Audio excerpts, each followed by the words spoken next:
Good evening, Mr. Greenidge. Good evening, Marcia. Thank you so much for having me on such short notice.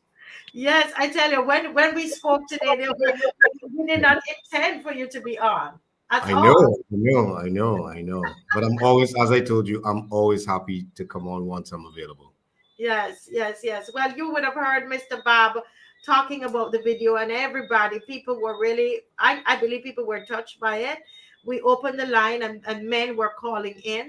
And I just thought that this would be a real sober way to end the show tonight. Having you speak on the video. First of all, why did you produce the video? Well, I produced it because I know International Women's Day is often something that we make a big deal about, as we should. But International Men's Day tends to be a bit muted.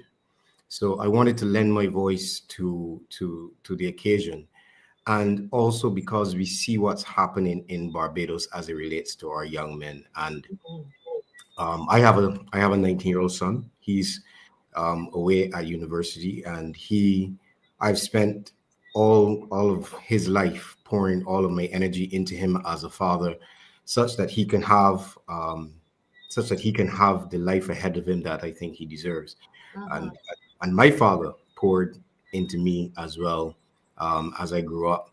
Um, and I did the video because I believe in Barbados, we found that there's a generation of young men now that, quite frankly, Marcia, are killing themselves in the streets. When we see the police van pulls up at the courthouse, when Mhm. we hear, look, as you can see in the video, these guys are 17, 18, 19 years old.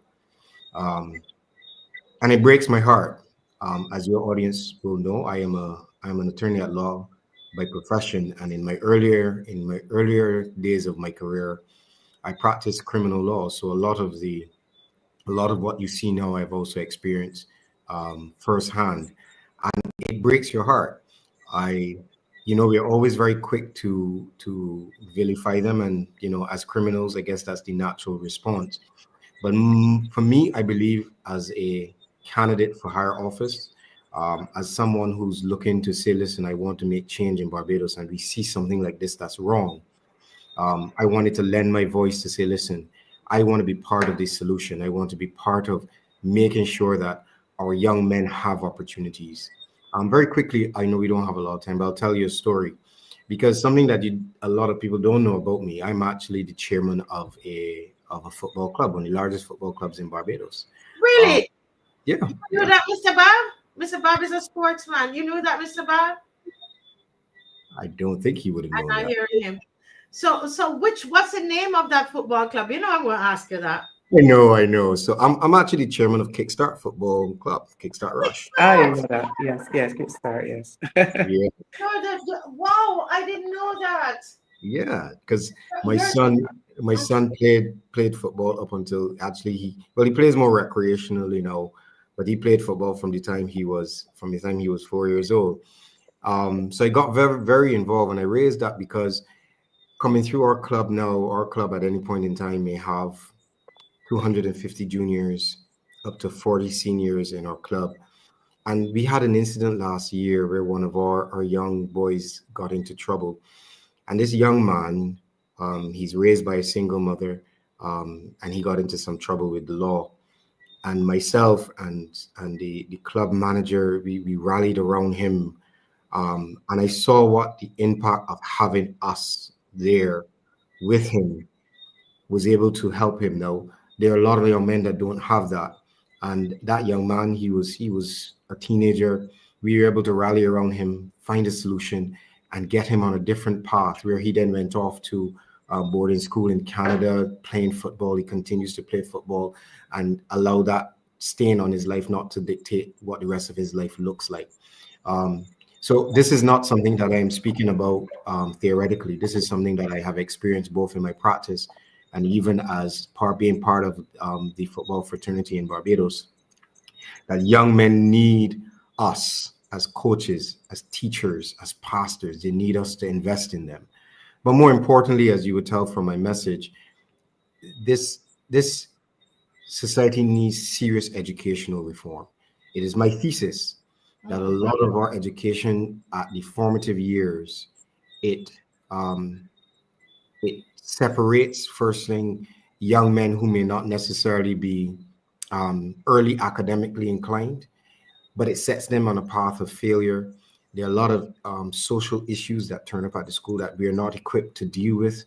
There are a lot of conflict resolution skills that we are, again, not equipped to teach our kids. So we have an educational system that seems a bit tunnel vision towards an 11 plus exam that defines who you are then for the rest of your life. Now, some young men do have good family structures, and that does not necessarily railroad them. But for a lot of them that don't, that initial time of failure at 11 years old, so they may not be academics, they may be good with their hands, or they may be be able to cut here, or maybe able to bake bread or fix cars, whatever is their acumen, whatever is their talent. We have an education system that is not geared towards finding that and nurturing that, and then they end up along a road which leads them in the wrong direction. And I see too many young men who talented. I have a client. He was probably my client maybe 10 years ago when I was doing criminal law, and he still calls me today from prison. But he's in prison and he's doing CXCs now. Bright kid. He's very innovative. He's talking about business ideas, but he's incarcerated, and he didn't have the guidance before he got to that stage in order to see those ideas and see those things form in him. Um, and then we have all the young men. And just as you said, I just got the news from Starcom. Another young man in Barbados is dead. So as a candidate for higher office, I want to make it part of my platform that once the people put their trust in me to be part of the policy making apparatus of our government, that we will focus heavily on reforming education and rehabilitating our young men. And for that generation that's now coming up, have things in place that we don't have another generation that's lost. It really is a passion. And like I said, I have a 19-year-old son. He's doing phenomenally. But when I see other young men around and have not had the advantages that my wife and I were able to give him, it saddens my heart. So that's why I tailored my message for International Men's Day in that manner. We're talking about how are you going to be able to do it if you don't have, how? Let me ask how. Well, let me start by saying it is my intention to join my Democratic Labour Party candidates to form next government. That is my intention. Um, but that said, I will put it this way. What gets focus gets fixed. This government has taught a mighty game around, and to be fair, successive governments have talked a lot about reforming our educational system. But we have not had, I believe, in my estimation, the focus and the intent to understand how important that has become. In my last master's degree, I did a thesis on the correlation between the 11 plus exam and the failure rate at the 11 plus exam, and the correlation between the entry into Dodge prison. And you'd be surprised how the statistics line up. It requires attention, and it requires us to be able to know that is what is needed, and it pays attention to that, and we put the resources that we need to it. In the interim, from my end, I spend a lot of time. I spend a lot of time in the constituency. I meet a lot of the young men. Personally, I'm involved with a lot of the activities that try to keep young men off the streets. Um, like I said, especially in the area of sports and within the area of church, we've done a lot of work trying to get um, to help when young men need them. I met a constituent a few weeks ago, and I was standing talking to her, and I had walked past some young men when I was on my way to her house, and I spoke to her for quite a while, actually. She was the last constituent I saw, and she was lamenting about her 18-year-old son and how he was now addicted to drugs. And she told me that he's not an 18-year-old that was on the blocks. He doesn't have a block. He learned to smoke marijuana and drugs at school. And drugs in the school is not something that you hear a lot about. You don't hear the politicians talking about that. I was amazed that she's saying yes, because she had then a 12-year-old that had now gone into secondary school, and it was almost as if she hadn't given up, but it's almost said, well, no, I have to try to ensure that my 12-year-old does not follow that same path. I had not noticed that I had passed. So when it was done talking, I spoke to her for about half an hour. I said, well, let me meet your son, because I admittedly, I have a bit of a superhero complex. I believe I just want to meet him. I just want to talk to him to see if I could make a difference. I have to admit that I'm going to be vulnerable with you and your viewers tonight. I wanted to help. And she Yeah. says, but you passed him on your way in. And she was right. This guy is strung out sitting on the wall outside. And she said I had passed him on the way in. And when I went back out, I did go to him and spoke to him. And I want to go back. So it's a matter of trying to help each one that you meet, trying to see if you can have an influence, trying to see if that you can make a difference. Um, I promise you, and I always tell constituents when I meet them, I never make promises as a politician, because the worst thing you could do is to make a promise and be unable to keep it. But I will make one here tonight. If I am elected into office, I will make it my absolute advocacy to see our educational system reformed such that children are not left behind. And Mr. Bob, I'm sure he can support this. You have some kids, when you get, first thing first, there should never be an educational system that a child can come through kindergarten and get to 11 years old and cannot read, or get Properly. to 11 No. years old and cannot score more than 10 or 15 points in a math exam. It should never happen. And by that I mean there should be a system that if there are learning deficiencies or if there are any social deficiencies, sometimes a kid can't learn simply because he's hungry. If he comes to school Yes, hungry, it's true. or he comes to school and he just got beaten at home or abused, that affects a child's ability to learn. So we have to have a system that is able to detect, that is able to correct, and is able to restore those things within a child.